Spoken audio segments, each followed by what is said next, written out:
जय भावानो, तिथं काही काही गोष्टींच्या अशा हाईप करून ठेवल्या. तिथं स्वीट लेक म्हणून एक पॉइंट आहे, त्या पॉइंटला गेलो होतो.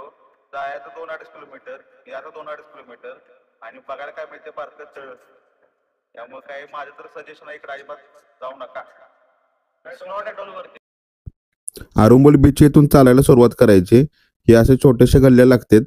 त्याच्या दोन्ही साईडला तुम्हाला शॉपिंगसाठी भरपूर सारे ऑप्शन आहेत. तिथून पुढे चालत जायचं. इथून पुढे चालत गेला की समुद्राच्या बीचच्या साईडचा पार्ट लागेल. इथे एकदम घसरडा रस्ता आहे आणि इथून पुढे आलं की बीच लागेल. बीच एकदम छान आणि क्लीन होतं.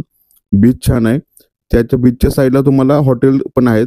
त्यामुळे इथे तुम्हाला खाण्याचे पिण्याचे काही टेन्शन नाही. इथे सर्व प्रायव्हेट प्रॉपर्टी आहेत. त्यामुळे इथं बसणार नसाल तर दुसरा बसायला काही ऑप्शन नाही. तिथून पुढे चालत आलं की ही स्वीट वॉटर लेक लागेल.